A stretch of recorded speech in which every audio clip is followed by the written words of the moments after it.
يقدم لكم هذا البرنامج برعاية موبيليس، الراعي الرسمي للمنتخب الوطني والاتحاد الجزائري لكرة القدم.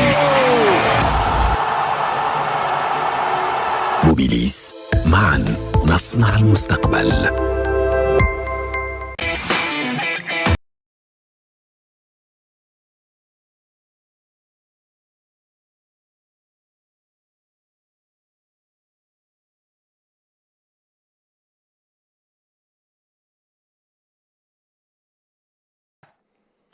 Madame, Monsieur, bonsoir. Ravi de vous retrouver pour ce nouveau numéro du CHAN d'Algérie. Bien sûr, avec cette bonne nouvelle, l'équipe algérienne s'est qualifiée pour les quarts de finale. On reviendra sur ce match face à l'Éthiopie et sur cette belle qualification de notre équipe nationale. Mais aussi, on fera le point sur les autres groupes, en commençant par le groupe B et le match qui vient de se terminer à l'instant, avec ce match nul, 0 partout, entre la République démocratique du Congo et la Côte d'Ivoire. Pour m'accompagner aujourd'hui, notre consultant, l'élégant Nasser Bouich. Un plaisir de vous avoir. Bonsoir Nasser. Bonsoir Sidi Ahmed, bonsoir à tous. Merci. Mais aussi, nous avons aujourd'hui un intervenant de Paris via Skype. C'est notre ami journaliste, l'Algérien Bilal Achourtani. Bilal, bonsoir. Je rappelle, vous êtes cofondateur du Club des 5. C'est un plaisir de vous avoir aujourd'hui. Ravi encore une fois et merci d'avoir accepté notre invitation. Bonsoir Sidi Ahmed, bonsoir Nasser, bonsoir à tout le monde.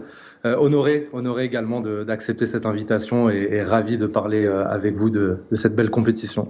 Tout le plaisir est pour nous. Je sais personnellement que vous êtes un adepte du football algérien, du football africain aussi. Vous suivez les matchs de l'équipe nationale. Donc encore une fois, merci et j'espère qu'on aura beaucoup d'interactions. Et on parlera aussi d'un point de vue médiatique de l'autre côté de la Méditerranée par rapport à ce CHAN et à cette compétition. Merci encore une fois. On commence tout de suite avec Nasser Bouich et ce match tant attendu. Alors, première question Nasser, qu'avez-vous pensé de notre équipe nationale sur ce deuxième match, contrairement au premier? Rappelons qu'il y a eu déjà un changement tactique. Majid Boughara a eu le courage de le faire. Donc, qu'est-ce que vous avez pensé d'une manière générale de ce match? Tout d'abord, il y a un léger mieux, il faut le dire. Et après, c'est vrai que Majid a opté pour un 3-5-2. C'est vrai, il fallait, sur le premier match, on a vu qu'il y a eu beaucoup de... Certains disent 3-5-2, 3-4-2-1, on peut l'aménager comme on veut. Pour simplifier, un 3-5-2. Ouais. 3-5-2 parce qu'on a vu les deux pistons qui étaient défaillants sur le premier match.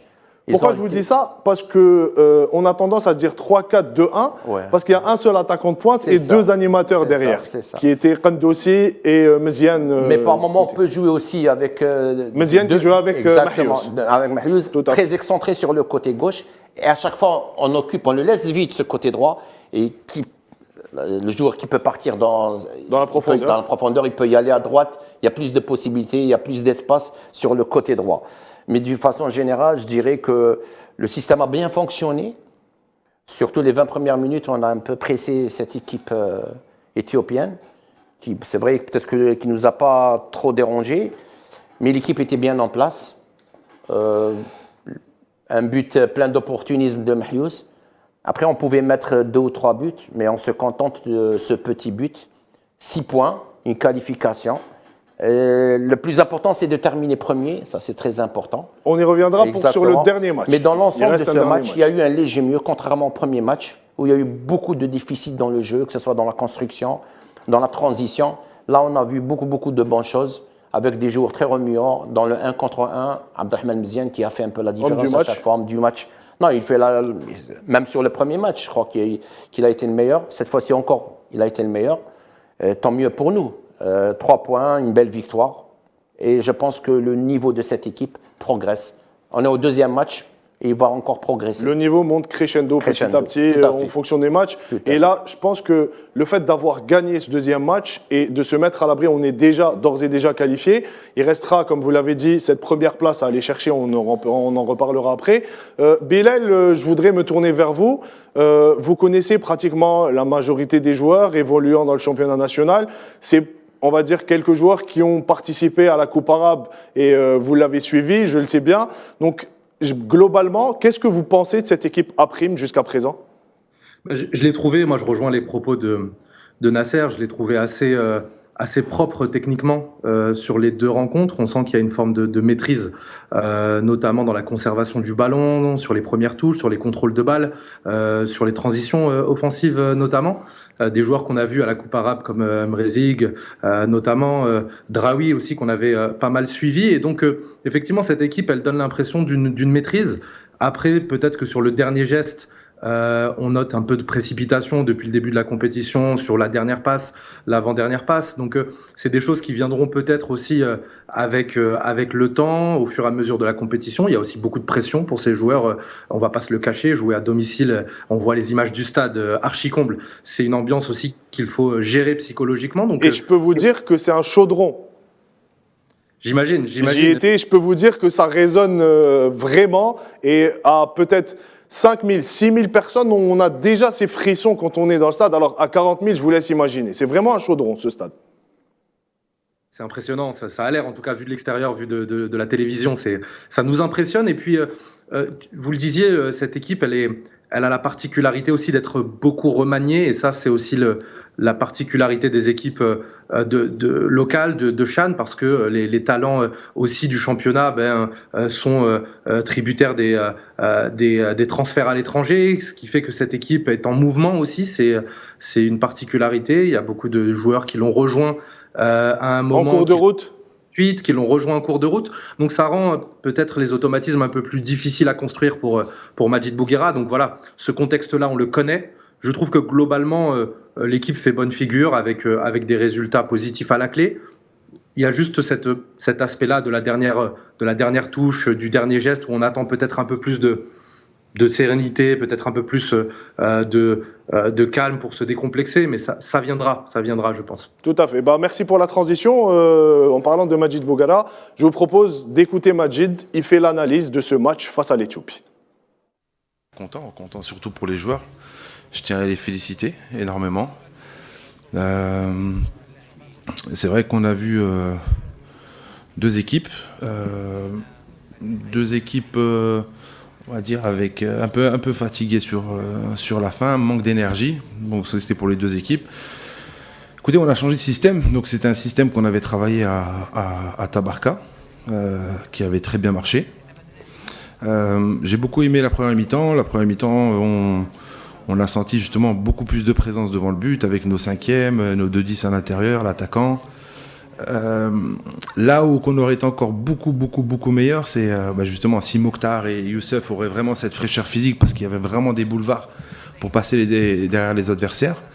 Il y a eu des centres, il y a eu des opportunités, un peu toujours encore cette dernière passe. Voilà, après deuxième mi-temps un peu plus difficile, mais les joueurs, ce que j'ai aimé, c'est qu'ils ont vraiment été disciplinés tactiquement, ils ont respecté les consignes, ils se sont appliqués.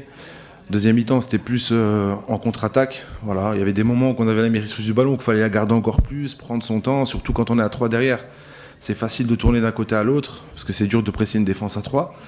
Donc voilà, il y a toujours des choses à améliorer, mais l'état d'esprit était top. Bravo aux joueurs. Voilà, c'est pas fini, on est qualifié, certes, on n'est pas encore premier. Donc il faudra bien récupérer et être frais pour ce prochain match et Inch'Allah les quarts de finale. Voilà. Vous le disiez, il fait un petit résumé. Moi, ce que j'aime bien chez Majid, c'est qu'il est courageux. Je ne sais pas si vous serez d'accord avec moi. Il a eu le courage de changer de stratégie. On le voit sur ce deuxième match. C'est un système qui nous réussit plutôt bien. Il y a eu beaucoup de place sur les couloirs. On l'a vu.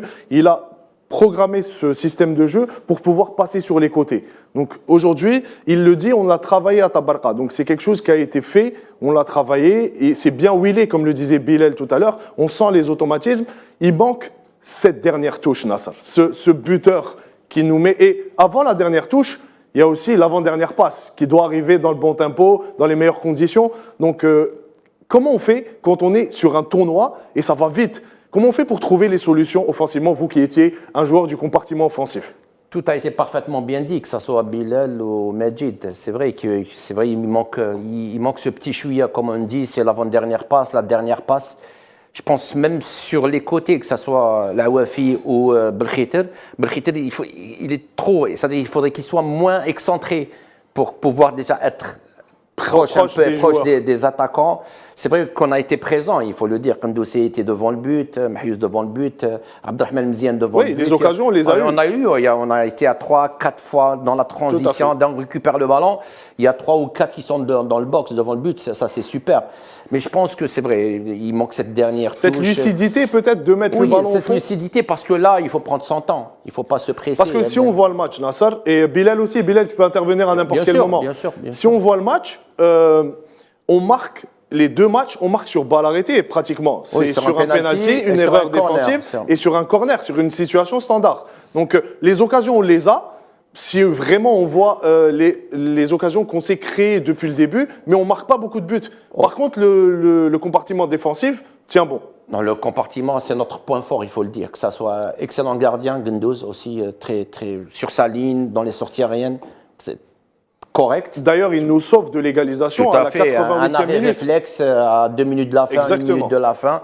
Ça, il nous laisse dans le match, il nous laisse en vie, bien sûr. Et il nous qualifie aussi. Il nous qualifie, 6 points.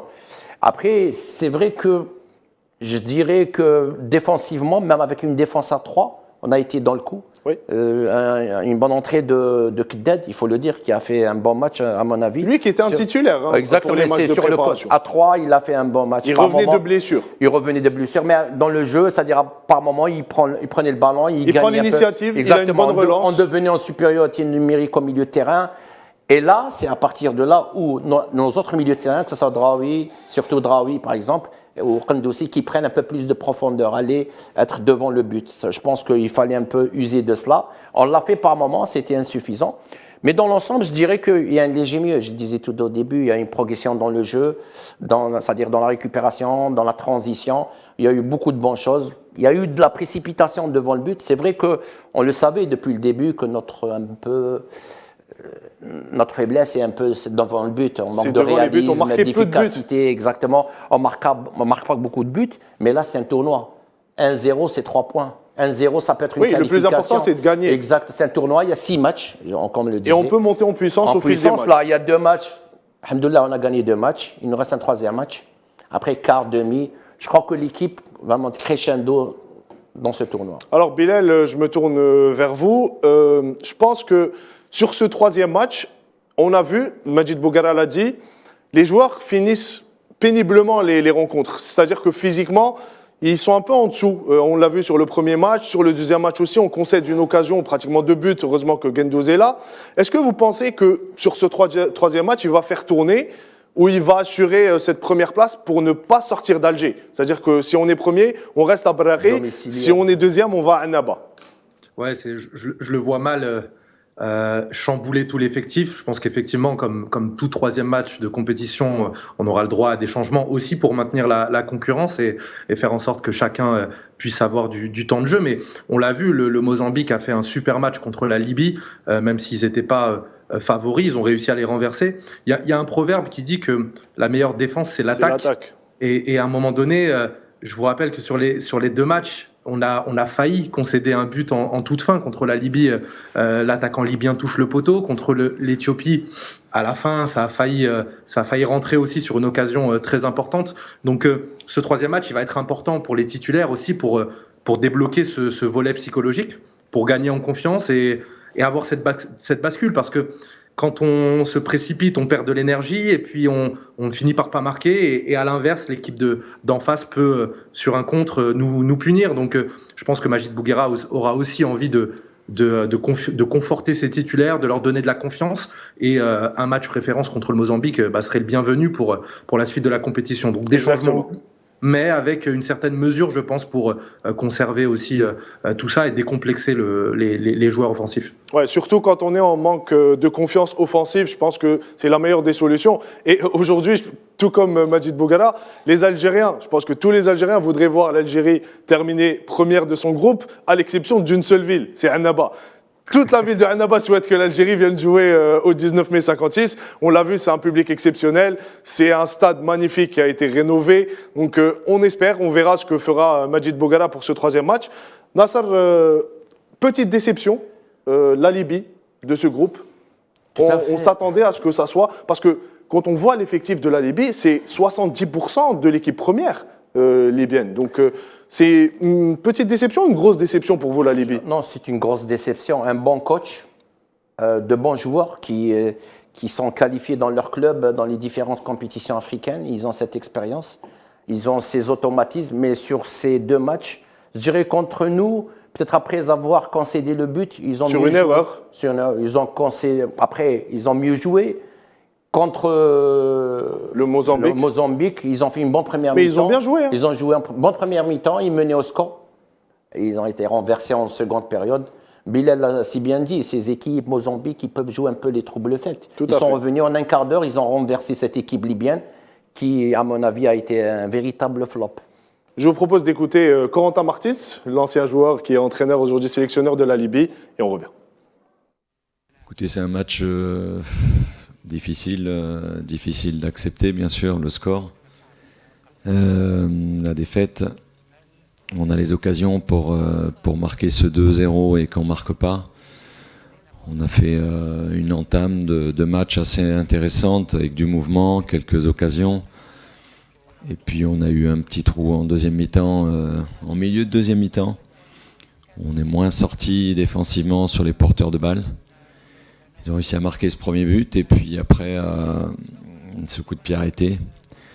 Et ensuite, bien sûr, quand on essaye de jouer plus vers l'avant, on s'expose aux contre-attaques et ils ont marqué un 3e but sur un contre-attaque. Donc on réduit le score à 3-2. On a une petite balle de 3-3, la tête sur le corner et puis des frappes contrées. Mais bon, oui, bien sûr, c'est une grosse déception. Voilà, grosse déception dans ce groupe, la Libye qui ne peut plus se qualifier, qui est d'ores et déjà éliminée. 0 point. Tout à fait, 0 point après 2 journées. Et tout se jouera lors de la 3e journée pour la seconde place et la première place. L'Algérie qui affronte le Mozambique et l'Éthiopie qui affrontera la Libye. Ça sera à la même heure, samedi prochain. Pour ce groupe, ça en est terminé. On espère voir l'Algérie terminer première de son groupe. Non, mais c'est un point, c'est-à-dire Oui, que allez-y. c'est vrai, Bilal l'avait parlé, à chaque fois, il y a des occasions pour les équipes adverses en fin de match, 2-3 minutes à la fin, Oui. poteau, Tout à fait. arrêt réflexe de Exactement. Gundouz. Il y a beaucoup d'occasions en fin de match. Mais en football, vous savez, il y a des signes comme ça où c'est des trucs de champion. C'est-à-dire quand par moment on n'encaisse pas ce genre de but. Oui, c'est la chance du champion. C'est Tout ça. à fait. Ça vous ouvre un peu les portes de la qualif et du prochain tour. Donc on passe à un match du groupe B maintenant qui s'est terminé, qui a commencé à 17h, qui vient de se terminer. Un match nul encore une fois, 0 partout. On n'a pas vu grand-chose entre la République démocratique du Congo et la Côte d'Ivoire. La Côte d'Ivoire qui avait beaucoup à jouer pour ce match-là, qui avait perdu son premier match face au Sénégal. Bilal, je ne sais pas si vous avez suivi la rencontre, vous avez le score. Tout reste à jouer dans ce groupe. Les favoris ne sont pas très en forme sur ce début de compétition. Ouais, c'est quelque chose qu'on note, mais qu'on est capable aussi de noter lors des Coupes d'Afrique des joueurs A. Il n'y a plus vraiment de petite équipe en Afrique. On l'a dit tout à l'heure, d'un match à l'autre, l'équipe qui a le ballon et pas forcément l'équipe qui s'en sort. Je prenais l'exemple de la Libye qui était, on va dire, outsider contre l'Algérie et qui s'est retrouvé favori contre le Mozambique sans pouvoir gagner à la fin. Donc il y a tout ce contexte-là. Les équipes africaines présumées petites continuent de progresser. Ça donne des matchs où les favoris ont peut-être un peu plus de mal. Assez déçu de la Côte d'Ivoire, honnêtement, parce que je les attendais aussi un peu plus fortes dans la compétition, avec peut-être des révélations issues de leur championnat. Malheureusement, c'est un peu décevant pour le moment, mais c'est aussi encourageant, j'ai envie de dire, pour le niveau global du football africain, où des petites, entre guillemets, des nations moins attendues profitent de ce genre d'événement pour se montrer, pour être disciplinés tactiquement et montrer des choses qui nous intéressent. Exactement. Donc après, aujourd'hui, il reste le Sénégal qui reste un favori. Il y a le Sénégal d'un côté qui peut valider son billet, tout comme l'Algérie, dès ce soir. Le match se jouera à 20h. Je vous propose d'écouter l'entraîneur sénégalais et on revient. C'est vrai, on est bien rentré dans la compétition avec une victoire devant la Côte d'Ivoire. Et c'est une très bonne chose pour commencer une compétition. Mais aujourd'hui, comme je l'ai souligné après le match contre la Côte d'Ivoire, rien n'est fait.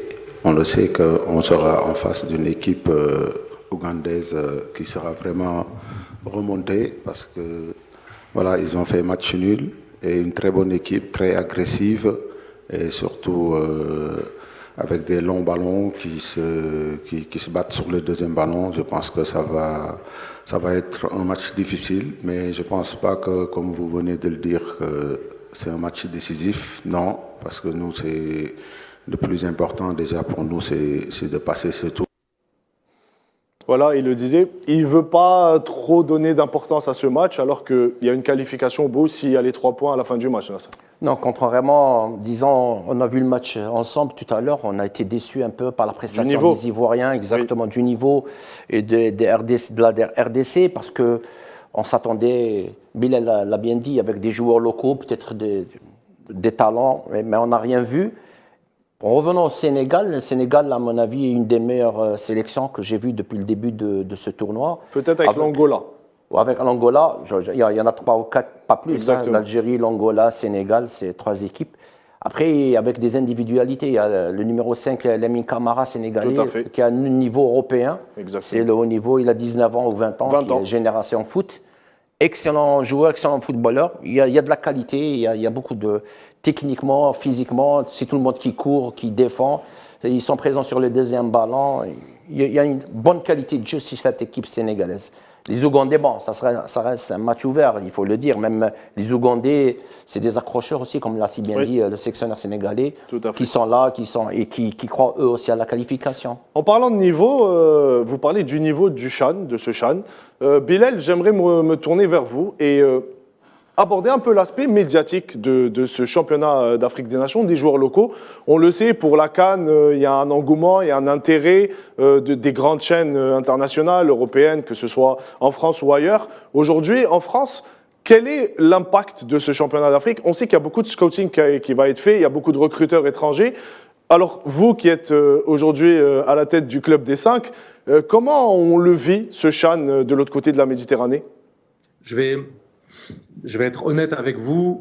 Globalement, le CHAN reste une compétition qui est assez confidentielle en dehors du territoire africain pour plusieurs raisons et vous en avez cité. Le manque de médiatisation, parce que c'est pas une compétition qui est aujourd'hui diffusée sur les chaînes européennes. Seule la diaspora qui a on va dire une attache avec ce championnat peut le suivre. En revanche, cette année, et on va pas se le cacher, le CHAN a un retentissement parce qu'il est organisé en Algérie. Et ça, faut être clair là-dessus, que ce soit le spectacle dans les tribunes, tous les moyens en termes d'infrastructure que l'Algérie a mis en place, en termes d'organisation et surtout en termes de capital passion. En fait, c'est sur ça qu'il faut insister et c'est ça aujourd'hui qui est relayé en dehors des frontières, c'est l'intérêt que portent les Algériens à cette compétition, l'intérêt porté aux matchs dans lesquels l'Algérie ne joue pas. Je prends l'exemple, tout récemment, des matchs d'hier ou d'aujourd'hui où les stades étaient pleins, alors que l'Algérie ne jouait pas ses rencontres. C'est des choses qu'on ne voit pas, même lors des CAN. C'est très nouveau. Ça commence à faire du bruit. Et honnêtement, vous le disiez en début d'émission, pour avoir suivi énormément des dernières compétitions avec l'Algérie, j'ai pu aller à la Coupe arabe notamment. Disons que l'Algérie arrive à redonner du charme à des compétitions auxquelles peu de gens s'intéressent. Qui se souvient des Jeux méditerranéens à Tarragone? Personne. Alors que les Jeux méditerranéens ont eu un retentissement énorme parce que les Algériens s'y sont intéressés. On a eu des supporters et des ultras à des matchs de water-polo. Je suis pas sûr que dans l'histoire ce soit quelque chose de déjà vu. La Coupe arabe, pareil, la dernière édition était en 2012. Et l'Algérie, par le capital sympathique qu'elle a mis dans cette compétition, le capital passion des supporters, a redonné aussi du peps à cette compétition. Donc ce qui est en train de faire l'Algérie n'a pas un retentissement énormissime en Europe parce que cette compétition reste quand même méconnue, mais on note une volonté de montrer que l'Algérie est capable d'organiser ce type d'événement, et ça se voit de l'étranger. Et un point important, c'est le dossier de candidature de l'Algérie pour la CAN 2025. Donc vous faites bien de le dire, Bilal, merci beaucoup. Nassar, je me tourne vers vous et je terminerai avec cette question. Est-ce que vous pensez que tout le monde s'attarde à dire que ça sera l'une des meilleures éditions du CHAN? Aujourd'hui, on est à la 2e journée. Est-ce que ça en prend le chemin? Tout à fait. J'ai beaucoup apprécié Bilal en disant il y a le volet passion. Oui. Vous savez, l'Algérien est passionné de sport et de football en particulier. Tu disais tout au début, Sidi Ahmed, que c'était un chaudron. Vous savez, quand on joue dans un chaudron, et c'est une première en Algérie, il n'y a pas de stade chaudron. Hein. Oui. En Algérie, c'est le tout premier. Exactement, c'est une première. D'où nos joueurs un peu ont trouvé des difficultés sur le plan émotionnel et tout, il faut le dire sincèrement. Mais je dirais que c'est une première. Et tout ça, je pense que c'est pour notre dossier CAN 25, c'est une bonne chose, c'est des points en plus. Eh ben, pour reprendre les dires du président de la Confédération africaine de football, Patrice Motsepe, il y a eu des rumeurs disant que ça serait peut-être la dernière édition de cette compétition. Il l'avait démenti en disant que ça sera la meilleure édition ici en Algérie. Donc le temps passe très vite. On aurait besoin d'un peu plus de temps pour discuter et débattre de tous ces sujets. Merci beaucoup Nassar, on arrive à la fin de l'émission. C'est toujours un plaisir de vous avoir avec nous. Également, merci. Merci encore. Bilal, c'est un grand plaisir. Merci beaucoup encore une fois. Je sais que tu es un fervent supporter et admirateur de cette équipe nationale. Bon courage pour le Club des 5 et bon vent à vous. J'espère te voir bientôt en Algérie. Merci à vous. C'était un plaisir de partager tout ça avec vous. Merci. Merci Bilal. Madame, Monsieur, merci encore une fois de nous avoir suivis, de nous avoir prêté attention. Bonne suite des programmes sur Al24 News et rendez-vous mercredi prochain. Au revoir.